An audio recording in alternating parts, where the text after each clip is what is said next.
Thank you all so much for joining us here again in the business of podcasting space. I am Molly Demillier, Head of Communications at Sounds Profitable, and I'm joined by Pollyanna Ward, Brand Strategy Director for FlightStory, and Christiana Brenton, CRO at FlightStory. Now, it'll come as no surprise to anyone in this room, just the massive growth that FlightStory has seen very recently and very quickly with content announcements and the recent launch of Steven.com. Oh, sorry, just a little tech change here. With the recent announcement of Steven.com, which is the operating system for the creator economy. So I want to jump in, and can you girls tell me, what is creator trust, or why is creator trust outperforming legacy media? And is it durable, or is it really more of a novelty? I can kick off. So I think the main thing really, the biggest difference, I suppose, is that creators, they are human at their core, and so people can relate to humans. So creators, they can model the behavior, they can show their values, bring their principles to life, bring their values to life. And you don't get that with, I guess, more like traditional brands or faceless brands, or they're very, very static. Whereas creators, people can relate to them a lot more. And I suppose that's why we're seeing this natural trajectory and this natural growth. I mean, if I think about Begin Again, for example, by Davina McCall, she's someone who is a mum, she's a partner, she absolutely loves life. She loves going out for food with her friends. She's also experienced, medical scares. She's experienced trauma. She's experienced hardship. And those are all things that, her audience can all relate to. And, I sort of use the example of a car brand or a pet food or an email provider could never create that same connection and that same closeness. I think I might take it from a bit of a more macro perspective, because it's interesting. We're actually at Radio Days Europe in Latvia yesterday, randomly, and then here we are today. And it kind of dawned on me that the concept of trusted talent, if you will, and trusted influence per se isn't necessarily new. But why is it at the forefront today, right? And I actually think we need to think about the macro trends and really the impact of AI and technology.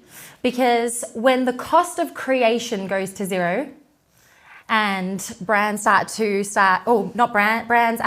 creators start to be able to produce content at such a rapid speed. What's kind of ironic and a kind of tectonic shift that we can see is that when the world goes left, the real opportunity is right. And, when the cost of creation is zero and you're seeing more AI, dare I say, slop on all of our LinkedIn feeds, which I think we can all relate to, where is there the most intrinsic value? Ultimately, what is irreplaceably human?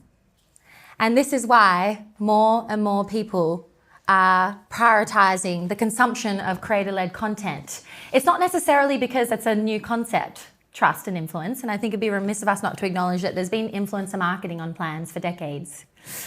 But it's significantly more valuable on the backdrop of the fact that everything else is starting to be completely homogenized, and therefore people are craving what is real, what is raw, and what is, as I said, irreplaceably human. And this is what I love about the world that we're in today, that we have these both-isms. Two things are true at the same time. At FlightStory, we are like rapid early adopters of every single piece of technology you can imagine. We have a fully stacked innovation team. We embrace A/B testing and experimentation for every single piece of our content. That's really the kind of core component behind our growth. But also, we value what is irreplaceably human more than anything else. And in fact, AI doesn't write a single one of any of our creators' posts because it is so valuable. Now, CB, I think you really hit on something very true there, which is that this is not new, but it's really in our faces, it feels like, for the first time ever. And brands are, it seems like, testing the waters. So how do we get them to stop just dipping a toe and really build a real creator strategy? Well, I think keep talking about it and keep sharing their phenomenal case studies, because I wouldn't say there's only some brands that are testing the waters. I think hopefully everyone's very familiar with Unilever, a brand new CEO that completely pivoted their entire strategy. So 50% of their entire annual media spend is being redirected towards social. Creator spend, they are dictating a 20x increase. There's also phenomenal case studies in the likes of Elf Beauty as well that have prioritized creator spend very early. Something that's very close to our business, just to put it out there, is Huel just got acquired by Danone for $1 billion valuation, which is insane. And Huel were one of the most earliest CPG brands to really recognize this kind of disruptive potential of a creator-first partnership. You know, he wasn't the founder, Julian, phenomenal. You know, he wasn't, they were one of our early partners of Diary of a CEO, just to add that context. When that founder briefed the team, it wasn't, can I have spots, inventory, drive the CPM to the ground? It was, how do I broker a very long-term partnership with a creator brand that I recognize is intrinsic to our values, and I have a much longer-term horizon of the payoff of that. And I really kind of sympathize as well with, I think, you know, marketers today, because there are some like big structural challenges that you face. You know, if we think about holding companies today and media agencies, they are structured in a way that serves, I would say, traditional media. And also you see this massive consolidation of media agencies. And what does that lead to? Well, it means that like teams are running very lean. And it's actually very difficult then for teams to find the time to maybe push back on some of the more traditional channel plans. And so, look, I empathize that it's going to take some time to shift as well. But I would just say within FlightStory, all of the brands that we work with, it is independent. So it's one-to-one directly with the client. And I think that's because it's difficult for a creator media buy to slot into a channel plan, because a creator is every channel. So I think that's the challenge as well, but it's going to take some time to like structurally reorientate the holding company structure, which is kind of built for scale, efficiency, ease of implementation. And what do you do when a creator is a much more complex system? I think just to build on that as well, you know, you touched on, you know, influencers, for example. There was a time where, you know, you'd do an influencer brief and it would be, can you please do a post about this thing? And you're buying their influence. You're not buying their creativity. They've just cultivated an audience who will listen to them. But they very much sit at, I guess, the awareness stage of a media plan. Whereas creators, they're completely 360. So in the past, let's say if you were to treat Stephen and Diary of a CEO as an influencer, it would be, could you just do a social post or a one-off like host read? Whereas now what you can do is you can brief, you know, Stephen as a creator, and you can suddenly access, there's newsletter, there's the host reads, there's the socials, there's the community space, there's the events, there's the products, there's collaborations. And so being able to work with a creator kind of means maybe letting go of some of those old ways of doing things where you'd brief with like, please say these 6 key benefits, we'd like you to do 3 story posts. Now it's like, actually, how can you come together? Drives me crazy, but yeah. Yeah, you can definitely tell. Ultimately, like you're buying what is irreplaceably human of that creator, and yet most of the time we're trying to make them generic. So it's a real, anyway, I know that also isn't new. That's something that we've had to deal with for years. But I think we're potentially seeing the eroding impact of some of the other traditional channels, and therefore there's more emphasis on the creator, and therefore I just really encourage everyone. I remember saying this a few years ago, like you're paying for their trust, their influence and their advocacy. So every single creator piece of asset that you produce should look and feel different, which again is a big challenge to the traditional structure where, you know, you pay a creative agency to tell you exactly what your brand proposition is. It's this, it has to be delivered like this is our tagline. But I would just challenge, like, you know, is that effective in this new world of media that we want like a homogenization of messaging? Mm-hmm. And I think what you both are speaking to is really what the heart of FlightStory is, which is that you see your creators. Funny that. Really nailed the messaging here. It's that your creators you see as media brands. Yeah. And so what's the difference between a creator that has a brand versus one that has an audience? Because I don't think they're the same. They're not. Yeah, they're not the same. But I think there's also, again, like 2 things can be true at once. There's definitely botherism. I think creators, you know, in general, they have cultivated an audience. They've acquired people who relate to, you know, their taste, their aesthetic, their values, their principles. They align with those. And so from an audience perspective, you know, those that follow the creator and are their audience, that's who they align with the creator essentially. Whereas when you have a brand, which is what we're doing at FlightStory, which is building these brand worlds around them.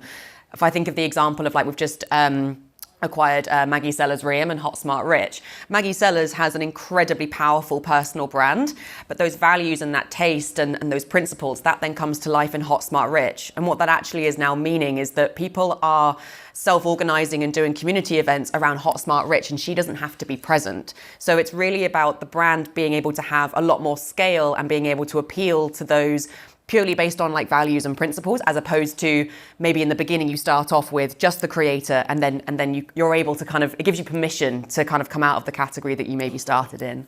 And I would also, just to build on that, I think when you're building a podcast, you're thinking channel and format first. And when you're building a brand, you're thinking brand first. And we are actually like completely unromantic about what we make.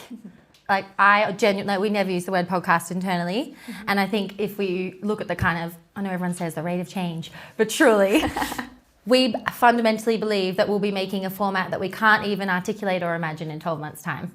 Because who would have thought 2 years ago that a 3-hour podcast is what was going to be prioritized on YouTube's algorithm in the backdrop of everyone saying there's an attention deficit, no one's consuming long form. And I guess if there's any more like creator lens in the room there, I'll just really encourage not to be too romantic about the format type that you're producing, because it will absolutely change, and like everyone's responsibility is to not have the answers, but to create an operating system that enables you to be extremely flexible and unromantic about the type of formats, which obviously is a massive challenge to the traditional media landscape when you're paid to put together a 12 to 24 month annual channel plan. It's I just want to acknowledge, like, it is difficult. I think hence why the trend of more and more clients going in-house to try and navigate the creator spend equation on the backdrop of more of the efficiency and automation you can get from the holding company structure. Absolutely. And I think one of the challenges, how do we measure it when it's something that really just kind of looks like vibes, candidly? So how do you really measure this in a way that satisfies the CFO? Do that one. Genuinely, I actually did a little test of this morning.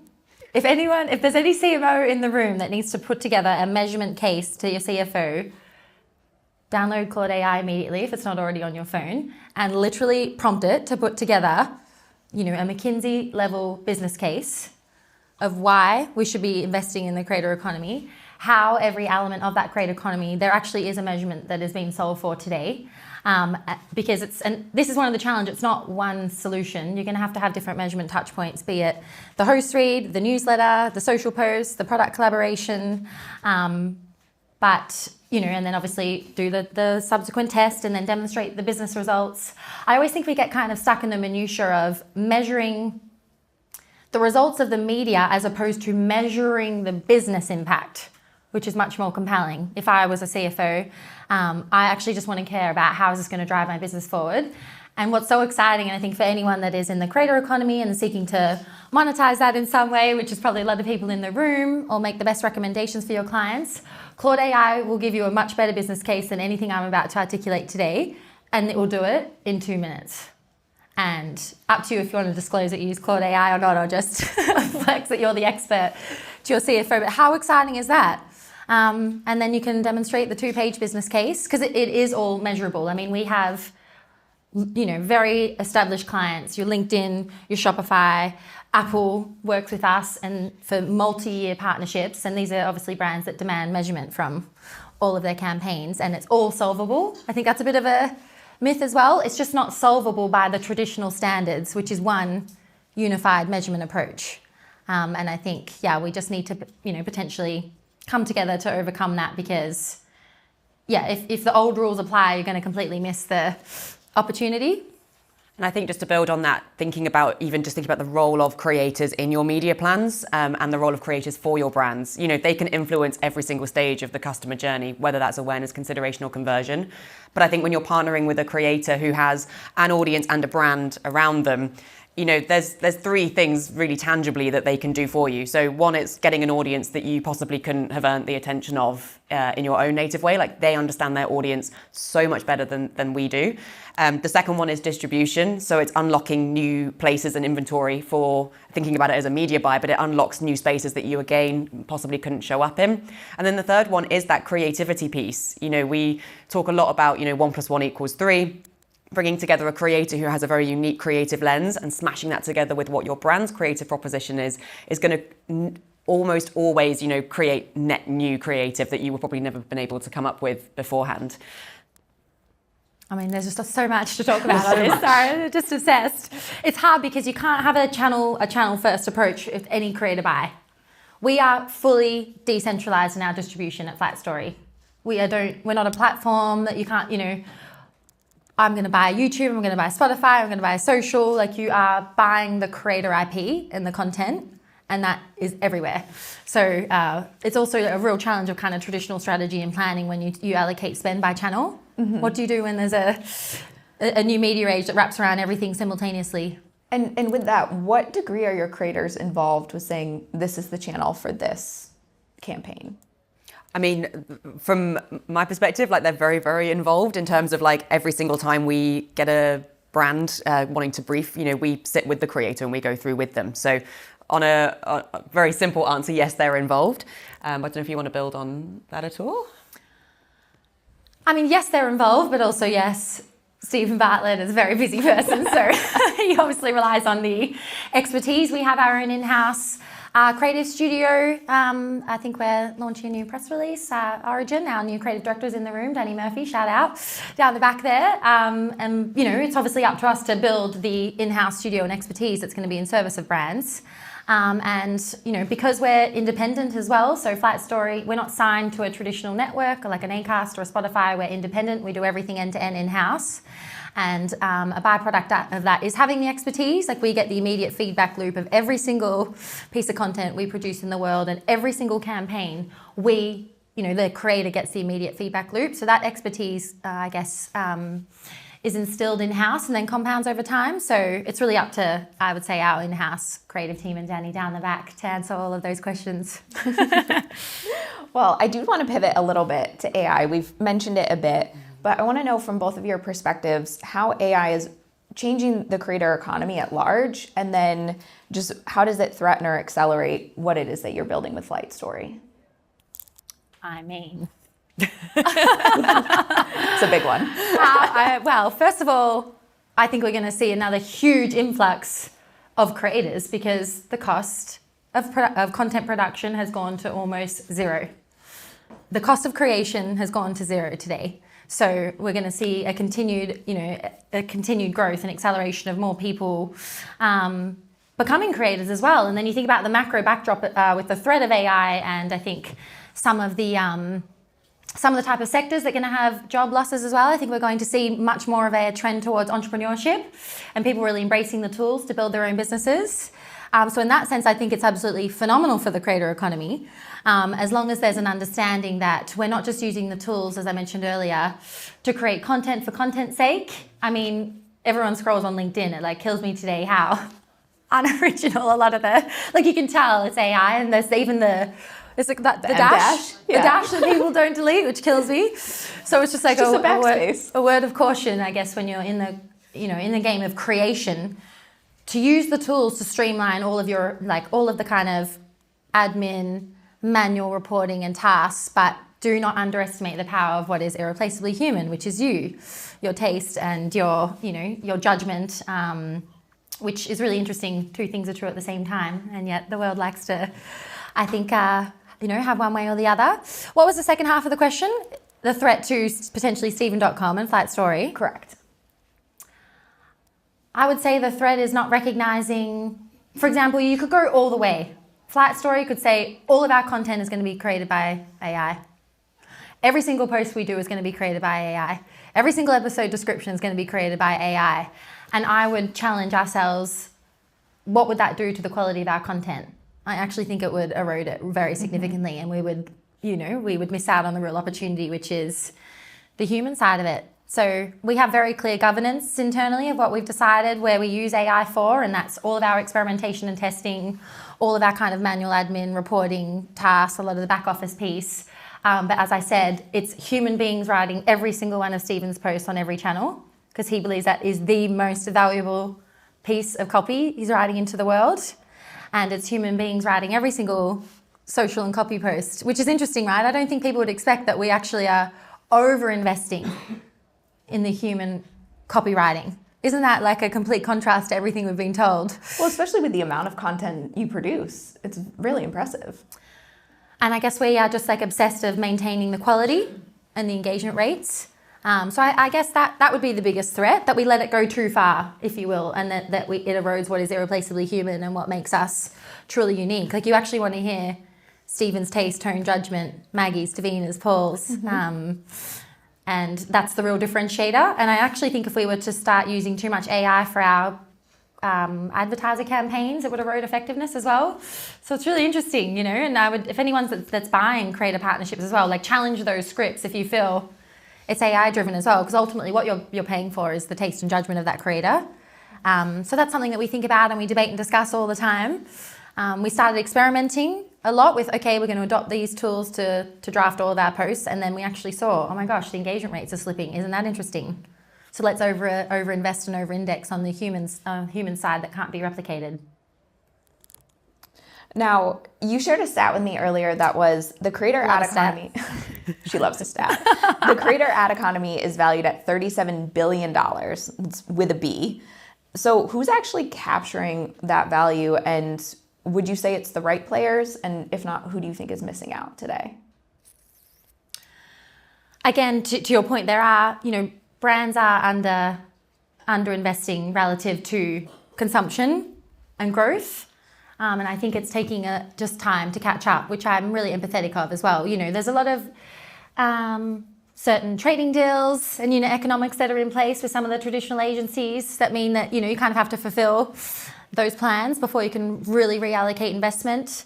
I think that we have to acknowledge that there is a challenge of implementation as well, because it is I suppose, a little bit more high human effort to implement the campaigns when you work with creators. It's not one piece of asset that you can set and forget and, you know, scale programmatically. But I would kind of encourage people to redefine, I suppose, the mindset of, is the high human effort completely correlated to the value of the outcome? And I would argue yes. And so it's worth reallocating that. I mean, I think there's a lot of people that are capitalizing on the growth of the creator economy, and ironically, I would say it's clients and brands that are the ones that are under investing today. Yeah, I was going to sort of build on that in that we've seen, you know, you look at like who the new sponsor of the Oscars will be from 2029, I believe, which is YouTube, and they've already started to flood the red carpet with creators. You saw Amelia de Moldenberg. There's Paige DeSorbo. South by Southwest, even a couple of weeks ago, was full of creators. And I think it kind of speaks to, you know, who are the players that are currently investing in creators, and it is the platforms as well. I mean, I think it was literally last night or the night before, Meta are again rejigging their creator contracts and like how they pay out creators for spending on their for creating content that goes on their platforms. So it's very much, we can see from like a macro level, like Hollywood, the big tech platforms, etc., they're all recognizing the power of creators. And we can even see as well in terms of like the moves that are happening. You know, there was like the Rode acquisition, which is obviously Hailey Bieber's brand. There's so many like signals that are happening on a greater level. But to CB's point, like coming down into the client and brand space and the advertiser space, it is still incredibly underinvested. So to wrap it up, can you each give me one tip or takeaway for how brands can get more comfortable spending with creators? Ooh. I mean, I think it's almost like the myth that I kind of want everyone's kind of come away with is that they're not influencers. I think it's really important to not treat them like, please say these 3 key messages and you have to use X, Y, and Z. I mean, something that I've been quite passionate about is how can we take, you know, if you're a brand in the room right now and you've got really strong, clear, distinctive brand codes, how can you give those to creators to mess with and play with? And what I mean by that is, to give an example out there, so like Marty Supreme, for example, they created all these jackets and then they shipped them off to various different creators and celebrities across. So even though it wasn't a real jacket, it was like a fake product, I suppose, but it was like, how do you get your brand into as many hands as possible in really creative ways? I mean, Dunkin' Donuts is another example. They spotted creators on TikTok, I think it was a couple of years ago, just naturally talking about their love of Dunkin', and then they just made them a massive like Duncan like onesies. And again, just like empowered them to then go and create content in their own way. So it's thinking about, it doesn't just have to be like, use this message and please use our product. It's how can you find creative ways to put your product, get your product and your brand out there into their hands and experiment that way, because they know their audience and their creative far better than brands do. And I would say, and this might be nice for any brand marketers in the room, delayed gratification. Have a much longer term view. The entire industry feels like it's totally constructed in short-termism. And if you need any support making the case for the longer term time horizon, we are very happy to be a resource there. We have businesses that have partnered with our creators from early phase that have gone on to $100 million valuations, Perfect Ted, Huel, $1 billion exit. We have so many case studies and examples of brands having a 3, 5, 6, 7, 8 year time horizon from that payoff. And I think it's really, really important. And we're not saying, obviously it's difficult to go internally and say to your CFO, we're making an investment for the future. But equally, as I mentioned, literally ask Claude AI to develop the business case for you and look beyond the sector of advertising. Where is capital flowing in the world? Every single major VC fund in the entire world that control billions of capital are investing heavily in the creator economy. It's like the signals, I'd say, again, come out of category and go even more and macro perspective, because ultimately, capital follows attention and influence, and the capital injections in the creator economy are nothing like we've ever seen before. Mr. Beast just had an $8 billion valuation. He's the first creator of the world to generate $1 billion in revenue. He has institutional money investing in that. He has, the future of $1 billion enterprise is going to be human IP, which is so exciting. And I think, take your teams on in the journey of how exciting it is and how exciting to be a part of this trend. Long-term time horizon, and then of course evidence first. Ask Claude, ask us. Claude's probably smarter than us, so ask Claude. But we're happy to feed in all of the case studies that we have. Amazing. Well, I think that's the perfect place to end. Thank you both. Thank you so much. Thank you. Thank you.